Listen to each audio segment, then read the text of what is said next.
Hello and welcome back to Let's Play Through the Ashes with me, Bring It On. Let's head up to the surface.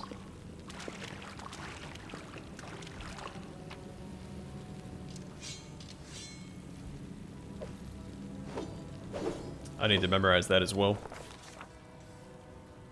Having left the enraged cultists behind, the daring group of escapees plunged deeper and deeper into the sewage canals under Kenabres. Passage is as vile and as twisted as the plans of any demons. The cultist yelling faded, giving way to deep growling coming from somewhere in the fetid darkness. Some unknown predator was prowling around, never approaching, but constantly dogging the group's steps. The winding tunnel then came to a fork. The main route was blocked by a vast cesspool, a whole underground lake of filth. Untold dangers could be lurking in the darkness of the older and narrower passages that branched off in all directions from the lake. The path onward was unclear. What was the greater danger? Haste or delay? Which way should they go? What should they do? After a brief discussion, the escapees decided to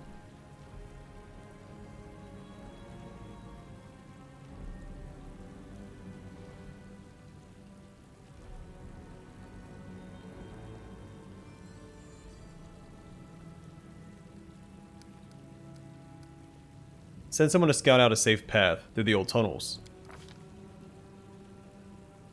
Someone needed to venture forth to explore the tunnels. They decided to send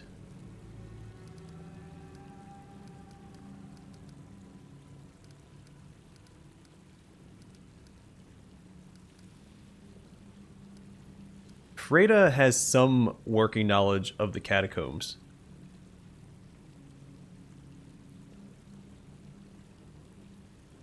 So we'll send Freda. Scoffing grimly, Freda categorically refused to go into the tunnels without a partner. A sighted partner. That's right, she can't see. Whoops. The escapees decided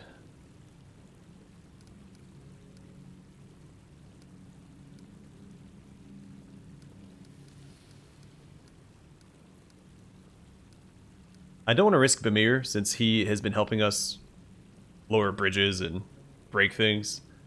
I'm going to send Langrat. It might be a bad idea, but I think it's the most practical option.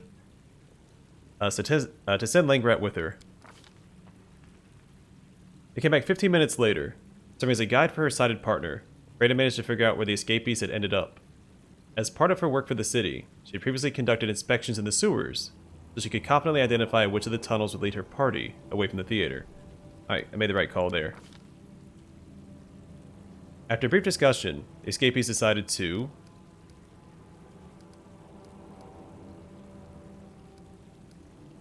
So it didn't give me another option after scouting.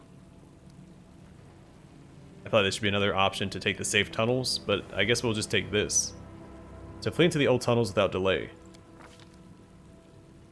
Alright, so here it comes up. Thanks to the fruitful scouting mission and the tunnels, the escapees went straight toward their destination instead of wandering in the dark for hours, exhausting themselves. When the escapees were but a step away from leaving the fetid sewers, the creature that had been prowling in the darkness finally attempted a desperate attack. It emerged with a disgusting sloshing sound and lunged at the group. After a short but hard-fought battle, the monster opted to flee, leaving its victims covered in horrible burns that slowly turned their skin a sickly gray. The damp sewers gave way to dry and narrow caves. The escapees had no idea the maze under Kenabres was so vast, deep, and horrible. Exhausted, they sat down on the rocks, fighting off hunger and fear. The escapees discussed their situation and decided to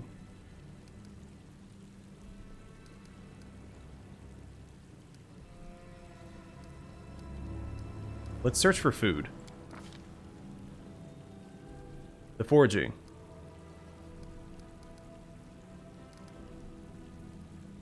That's not good. I used the rope. It was a crucial task that warranted thorough preparation, so the group made a lasso out of the rope they had. The lasso they made was solid and strong. It could withstand a tug even from large prey. So the foraging. Bamir is strong, so he should be able to hold on to the prey if he catches it. So it's entrusted to Bamir. Bamir came back soon enough, his mighty back buckling under the weight of a colorful, fanged lizard he had strangled with the lasso. Now willing to waste time starting a fire, the escapees quickly carved the lizard and voraciously picked the raw, stringy, but still edible meat off the bones. The meal restored some of their strength. The escapees discussed their situation and decided to explore the mysterious caves further. The task of scouting out this cramped caves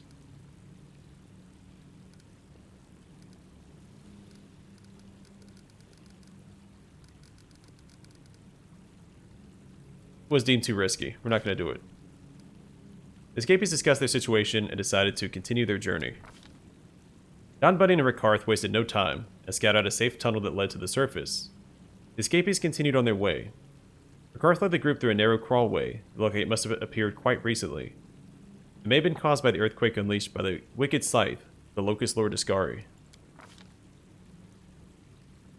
Having crawled out of the caves, the escapees found themselves in a narrow tunnel paved with stone slabs.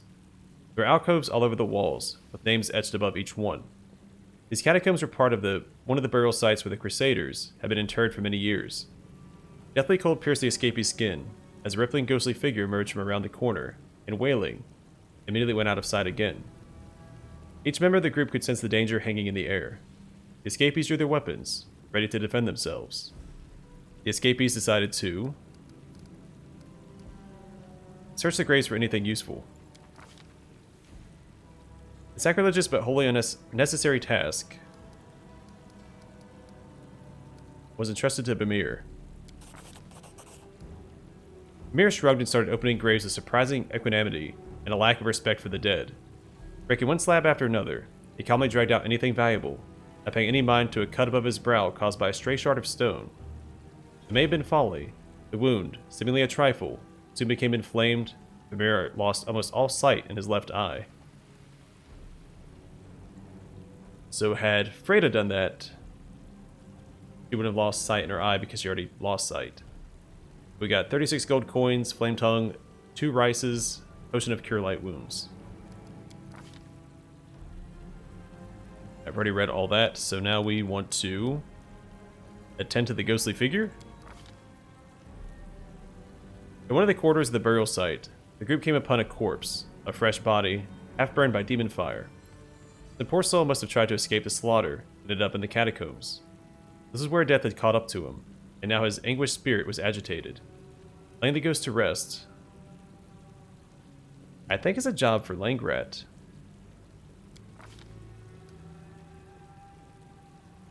After finding an unoccupied tomb, Langrat placed the poor fellow's remains inside. They brought out his violin and began to play. The piercing, heart-wrenching requiem that drifted through the oppressive catacombs moved all who heard it to tears. But returning to his awestruck comrades, Langrat said quietly, "I have to remember that tune. It was as if my hands were playing on their own." Alright, since I'm going to scout ahead.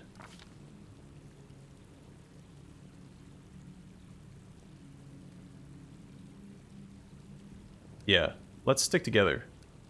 So investigating a dangerous area was a mission for the whole group. They decided against sending anyone on their own. Alright, so we decided to press on bravely in the hopes of seeing the sun again. The escapees continued onward, and we're excited to see the gloomy corridors are slowly getting brighter. The surface was near.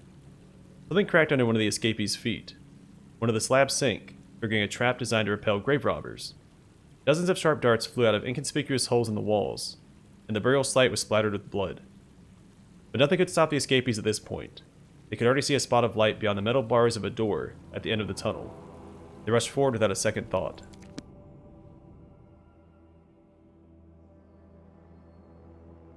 So Langrat is unwell. I wonder if we can do something about that.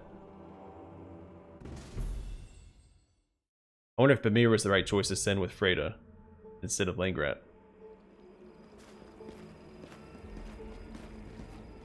I can't go on. Don't give up. Give up now and you're as good as dead. Wonderful, even more survivors. I'll save you all as well. There's no need to fear.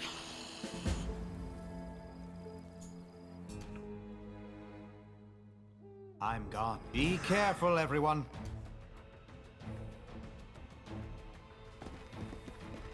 I'll split you in half. Alright, he's immediately in my party. We'll take a look at his stuff in a second.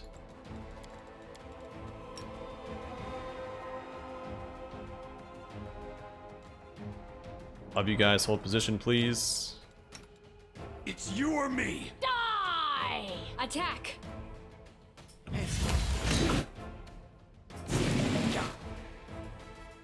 Aim carefully. Why is she up here? Pull back. I feel faint. Forward. Attack!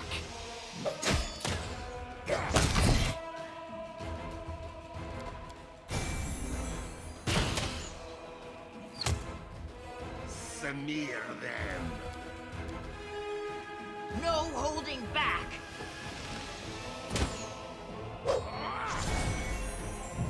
I'm done with you. Sweet. What a to-do! We were scrambling this way with undead herring after us going, oh, and snap, snap, snap with their teeth. And then you all appear out of nowhere going, oh no, monsters, eek! But me, I never abandon a person in need. No way, no how. Saving people in need is what I'm good at. Stick with me, and we'll all make it out of this alive. A young gnome sorcerer with a bandage over one eye jauntily brushes the hem of his cloak. We're the ones who saved you, dolt. Take care with this one. A friendly idiot can be more dangerous than an enemy. Ricard's eyebrows creep upward, his lips flattening into a thin line. Tiefling turns his gaze on you. Hold on, I'm not... Yes, everything's in such turmoil right now you can't even trust me. I get it. I get it. In that case... I swear on my life, on the sublime Desna who bears the name of the Song of the Spheres, and on my magnificent boots, that I will protect you from the monsters and lead you to a safe place, wherever that may be. The gnome falls to thinking for a moment, then enthusiastically declares. Then he sucks in a breath. Who you're babbling? Now who are you? Indeed, how silly of me. My manners are all over the place after fleeing from those things. Allow me to introduce myself. Sendrimel Knuckles Kimberton Tourmaline. Just Sendry to my friends. And this is my pal Brody. Yep, he is a gravedigger here. Or something like that. The gnome gives himself an exuberant slap on the forehead. He giggles and drops into something resembling a bow. Then Sendry gestures at the trembling fellow standing beside him. Pale, sweating, emaciated, wandering gaze, and... what's that? A bite mark on his neck? There's no doubt about it. This man's got ghoul fever. He's either an idiot who didn't realize he was sick, or he's a liar and he deliberately kept quiet about it. Either way, he needs to die. Now!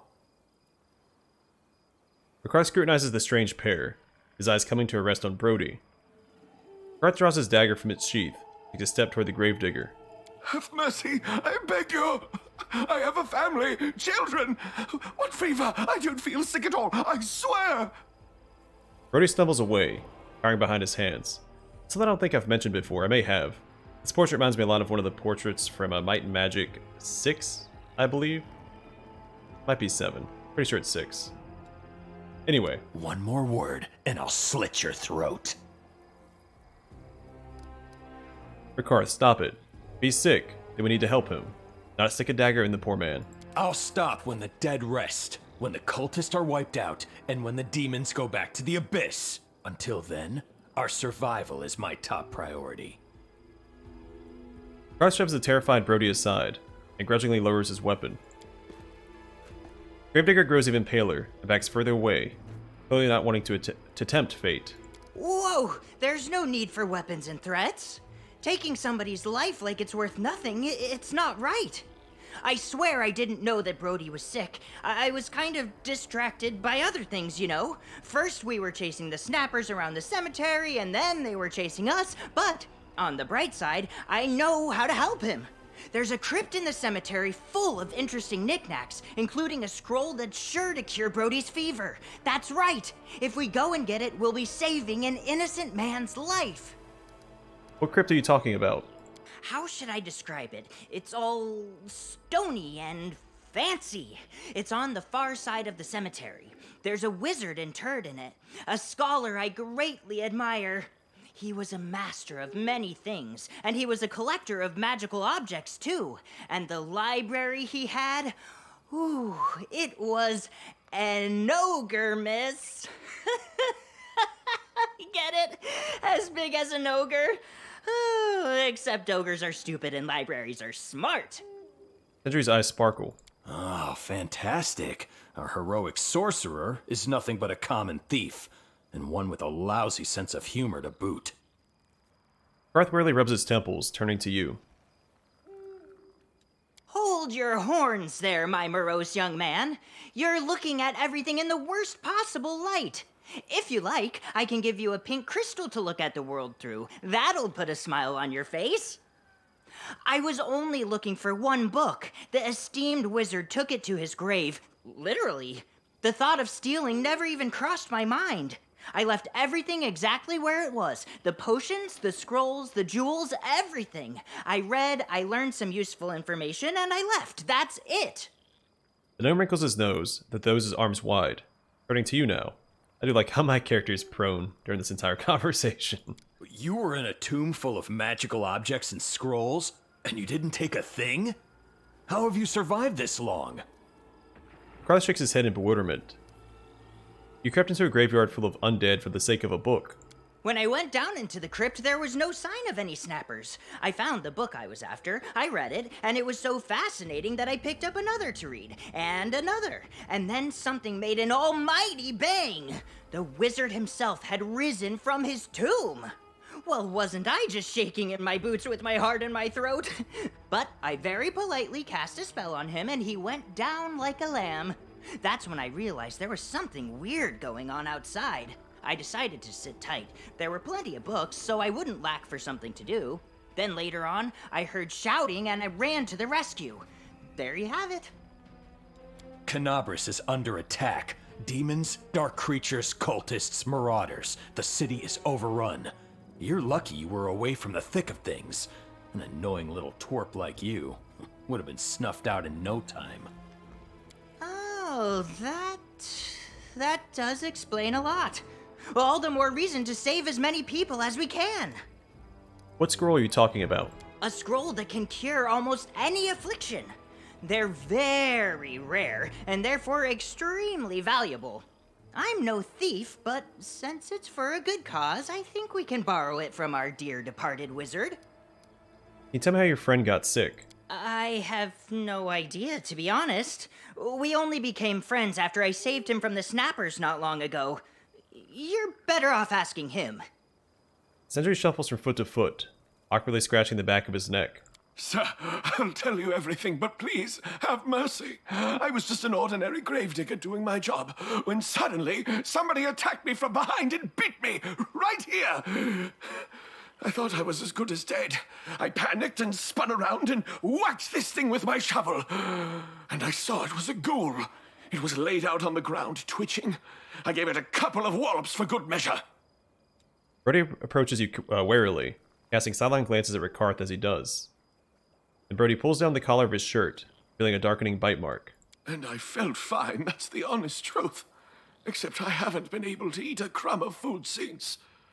I thought it was all those corpses of the damned rising from their graves. They stink to high heaven, I'm sure you've noticed it yourself. So I didn't know I was sick until your friend said it. I swear I didn't know. Brody swallows nervously and draws in a breath. Then the gravedigger finishes his account, bows, and retreats to a safe distance once more. Are you wounded? What happened to your eye? My eye? What eye? Oh, this eye! Oh, my friend, that is a long story. The telling really demands a whole barrel of ale, but fair enough, I'll tell you anyway. My adventuring once led me to the frozen lands of Irisen. Back then, I was on a quest for the Ice Flower, a rare crystal that I hoped to add to my collection, and out of the blue, I was set upon by 3 frostworms, if you'll believe it. I dispatched 2 of them, but the third knocked me over a cliff edge. Down and down I went, and then a branch on the cliff face pierced my eye, and that's how I survived. A small price to pay, eh? So don't worry about me, as they say, what the eye cannot see, the heart cannot miss. Concocting a tale like that would be easy for a gnome, but Sendry seems relatively sincere. Yet you remain convinced that many parts of that story were embellished, and others left out entirely. Irrison, frostworms, a conveniently placed branch. Listening to his jabbering is hurting my ears. Make him stop, will you? A good kick should do it. Karth heaves a sigh. Alright, I'll get the scroll and help the gravedigger. Really? You'll do it? Oh, praise the gods! Believe me, sir, I'll find a way to repay you, and I'll help however I can. I knew you'd come to the right decision. Let's go. Time to get out of this graveyard. And remember, the crypt containing the scroll is all the way over yonder by the gate. Sendry claps his hands like a delighted child. Pardon me for butting in, but you may recall that I also need to get into a crypt here. The one with a rose on it? You know what? Forget it. I'm not setting a foot in there. I'm not ending up in the belly of an undead. Vow or no. I should just stay here where it's safe. Alive and... Enough chatting. Let's go already. Karth curtly interrupts the musician's hand-wringing. Alright, so when your allies has fallen ill is now in disease stage 1. During your adventures, your allies may contract dangerous diseases that weaken them. Each time you rest, all diseases will progress to the next stage. Disease might also worsen when the character encounters various obstacles and trials. The disease scale has 5 stages, which are reflected in the character's appearance. At stage 0, your ally is perfectly healthy, and their condition does not deteriorate with time. At stage 1, the character is infected, and various negative factors can cause their condition to worse. At stages 2 and 3, your ally feels ill, and some of the activities that they could previously perform are no longer available to them. Stage 3 signifies a critical condition that requires urgent healing. A character in disease stage 3 is too weak to stand for long, and try to lie down whenever they can. At stage 4, the character dies. Okay. The disease can be cured completely with a scroll of remove disease, alleviated to stage 1 with a potion of restoration, or alleviated by 1 stage with a potion of lesser restoration. You can check if a character is feeling well by talking to them. So we have, I assume, 2 companions. This is supposed to be a tutorial for Brody. But I think this applies to Langrad as well. Since he's feeling unwell, I believe he's at stage 1. That's something to keep in mind. Oh. So we're in the graveyard. Know something about this place. Come closer and I'll tell you. With your permission, come sir, I'll show you something. I'll protect you from all harm. But most importantly, let's get rid of this so my character can stand back up. Let's take a look at Sendry real quick. He's a Seeker, Chaotic Good. Where's it at? Character class. Alright, so he is the Traveler. He's a Traveler Gnome. A Traveler Gnome loses hatred and defensive training, but his base speed becomes 30 feet and he gains +2 racial bonus on Lore Nature.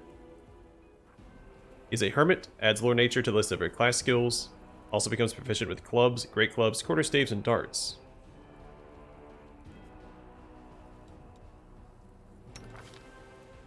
Alright, gives me an idea. He worships Desna, has spell focus Conjuration. Sweet. Okay, Sorcerer Proficiencies, proficient with all simple weapons. They are not proficient with any type of armor or shield. His armor interferes with Sorcerer's gestures. He has cantrips. So combat casting, you're adept at spell casting when threatened or distracted. You get a +4 bonus on concentration checks made to cast a spell or use a spell-like ability. Seeker's Trap Finding. Seekers often look to ancient devices, old tomes, and strange magical items in order to learn more about their oracle mysteries. As a result of this curiosity, and thanks to an innate knack at deciphering the strange and weird, the Seeker gains Trickery as a class skill. In addition, at first level, the Seeker adds half his oracle level and Trickery skill checks, a minimum of +1. He gets Arcane Bond Object. A bonded object can be used once per day to restore any one sorcerer spell. Arcane Bloodline Arcana. Whenever you apply a metamagic feat to a spell that increases the slot used by at least 1 level, increase the spell's DC by +1. This bonus does not stack with itself and does not apply to spells modified by the heightened spell feat. And class skill, Lore Religion. Cool. Grease, Magic Missile, Snowball, and cantrips.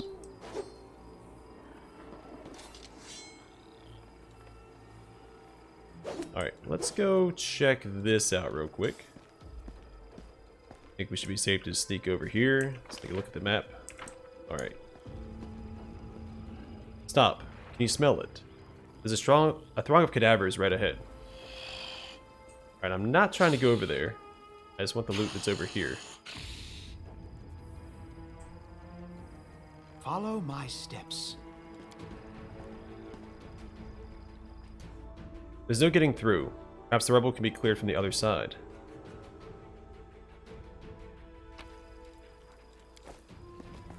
Alright, let's just stealth here to be safe. We'll speak to our companions, see what they have to say about the graveyard. Change our formation with Sentry in it. Put them like right here in the middle or something. Does he have a weapon? He does have a crossbow.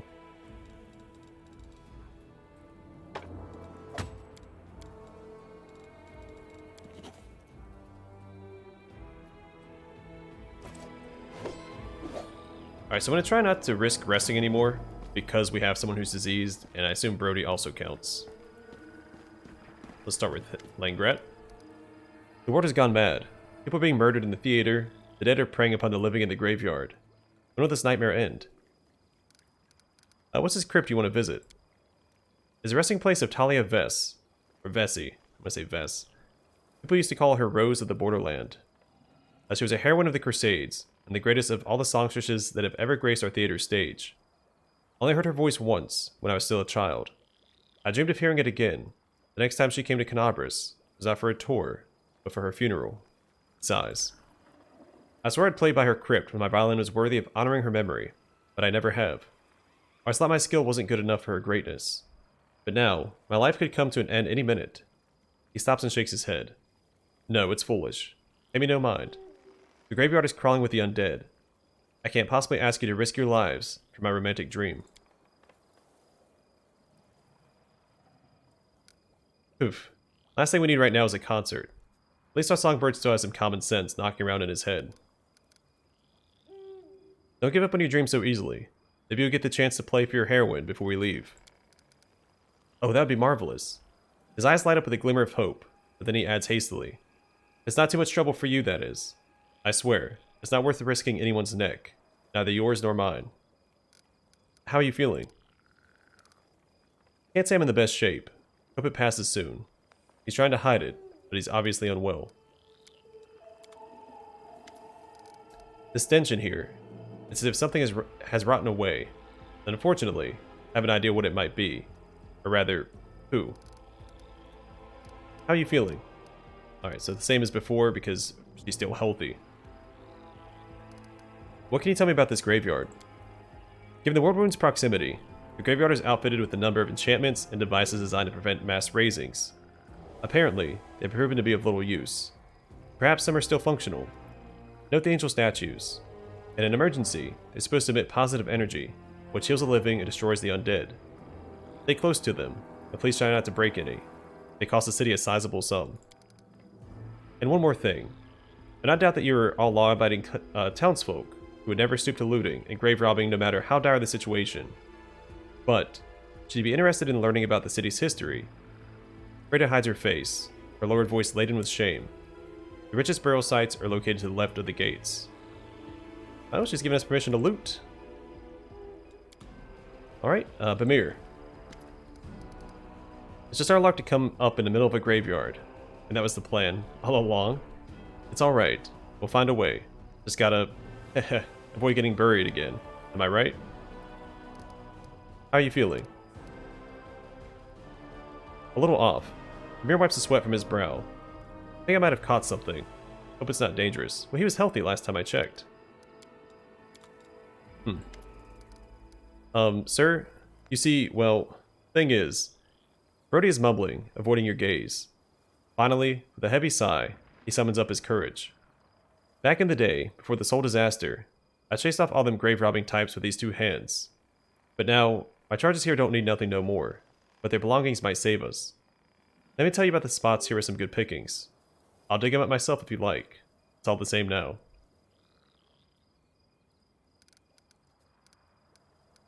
Well, go ahead then. Tell me what there is to find around here and where it is. Well, there's one rich grave nearby, right next to the entrance. There's another a bit farther away, between two crypts. They buried some rich merchant there. He had this ring on his finger, so sparkly I nearly went blind. I did. And, well, there's one more in the alley where Pharasma's servants sleep. May the Grey Lady forgive me. It's just before the chapel. There's a stone angel next to it. There. That about does it, I think. Aren't you ashamed to be proposing something like this? I am. Of course I am. Pardon me for this kind of talk, sir, but it'd be a shame to die out here. Well, thanks for the suggestion. Don't take me for a thief or some sort of a robber. It's just, well, you know, at a time like this. His moment becomes completely incoherent as he turns away in shame. How are you feeling? I'm alright, I think. I suppose my liver's acting up. That's old news. He looks healthy enough. Oh, so he's not unhealthy. But we still need to use this on him. Remind me, who are you? Just a poor gravedigger, sir. Brody's the name. My whole life I've been breaking my back in the local graveyard. Well, tell me again, what happened to you? Right, so there I was digging them graves. Then suddenly, a ghoul attacked me from behind and bit me. Well, I got spooked, of course, and walloped the thing with my shovel, right between the eyes. And then another couple of times for good measure. I've been just fine, honest. Except, well, not a crumb has passed my lips in days. So I didn't even know I was sick. I swear I didn't. Oh, I read about ghoul fever somewhere. The most fascinating disease.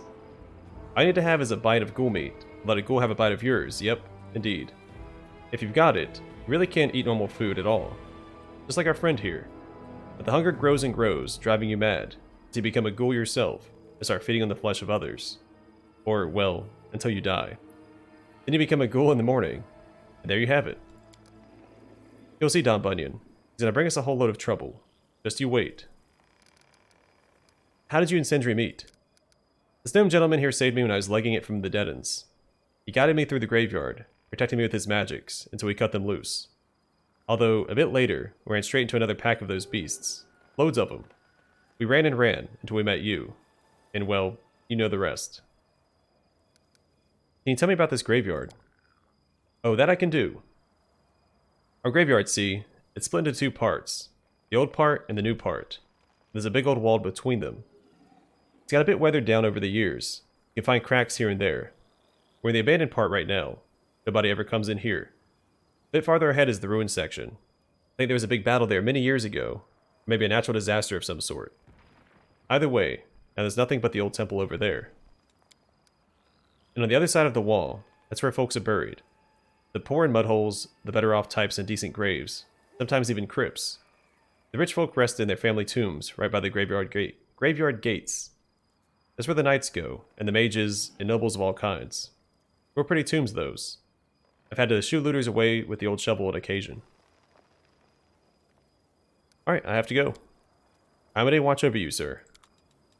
So since that tutorial did mention the restoration potions and something else to cure our afflicted party members, I'm gonna try that instead of using them on myself.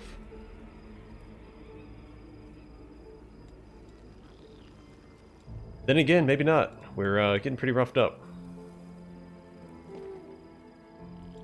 Of course, the wound will heal after I take a rest. Which I don't think I can afford to do. Alright, I'm going to call the episode here. The next one will begin exploring the graveyard in earnest. Looks like I might have to go through these guys. Everyone counts on me. I'm not Don't know. The road really away. looking forward to. Hey, I mean, we have grease, so we'll probably be okay. Do you have any more flasks?